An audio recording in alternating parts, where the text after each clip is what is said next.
बिस्मिल्लाहिर्रहमानिर्रहीम अस्सलामु अलैकुम रहमतुल्लाहि व बरकातुहू। आप देख रहे हैं मेरा चैनल और मैं हूं आपका मेज़बान मोहम्मद तलहा।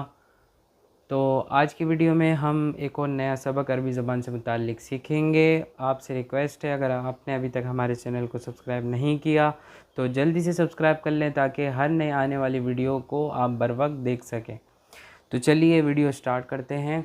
आज की जो वीडियो है वो ज़मीर मुत्तसिल के मुताल्लिक़ है। जैसे कि आपके सामने मैं सारी ज़माइर बता चुका हूँ कि ज़मीर मुत्तसिल कितनी है, ज़मीर मुत्तसिल कहते किसको हैं। ज़मीर मुत्तसिल किसको कहते हैं? जो किसी लफ्ज़ से की मोहताज होती है और किसी लफ्ज़ के साथ हमेशा मिलकर आती है। फिर एक ज़मीर आपके सामने गुज़र चुकी है, वो कौन सी ज़मीर थी? हु ज़मीर। उसकी बहुत सारी आपके सामने मिसालें आई थी, किताबुहु, क़लमुहु, फ़मुहु, इस तरह की मिसालें आई थी कि उसे एक मर्द की किताब, उसे एक मर्द का कलम, उसे एक मर्द का सर, इस तरह की मिसालें आपके सामने आ चुकी हैं।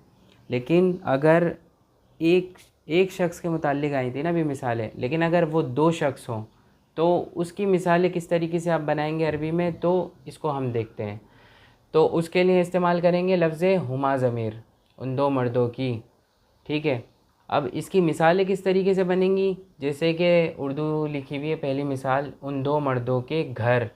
ठीक है, उन दो मर्दों के घर। तो उन दो मर्दों के लिए जो है इस्तेमाल होगी लफ्ज़ हुमा ज़मीर। और घर की अरबी क्या है? बैत। घर को अरबी में क्या बोलते हैं? बैतुन। बैतुन के साथ हुमा ज़मीर लगा देंगे तो इसका तर्जुमा क्या हो जाएगा? उन दो मर्दों के घर। ठीक है, इसी तरह दूसरी ज़मीर है कि उन दो के कलम। कलम को अरबी में बोलते हैं कलमुन, और उन दो के लिए इस्तेमाल करेंगे हुमा ज़मीर, तो इसकी अरबी बनेगी पूरे की कलमुहुमा। ठीक है, इसी तरह तीसरी मिसाल है उन दो की चाबियाँ। अब जैसे चाबी को अरबी में क्या बोलते हैं? मिफ्ताहुन, लेकिन उन दो की चाबियाँ तो मिफ्ताहुहुमा होगा। इसी तरह चौथी मिसाल है उन दो की कापियाँ, तो कॉपी को अरबी में क्या बोलते हैं? कुरासतुन, और उन दो की कॉपियाँ तो कुरासतुहुमा। इसी तरह पांचवी मिसाल है उन दो की अलमारियाँ। अलमारी की अरबी है दौलाबुन, और उन दो के लिए इस्तेमाल होगा हुमा ज़मीर।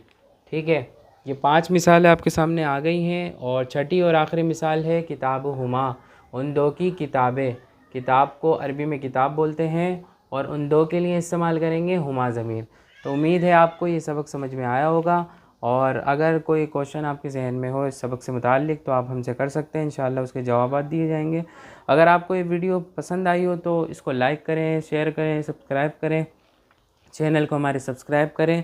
और इंशाअल्लाह अगली नई वीडियो में अगले नए सबक के साथ आपके सामने हाज़िर होंगे। तब तक के लिए अल्लाह हाफ़िज़।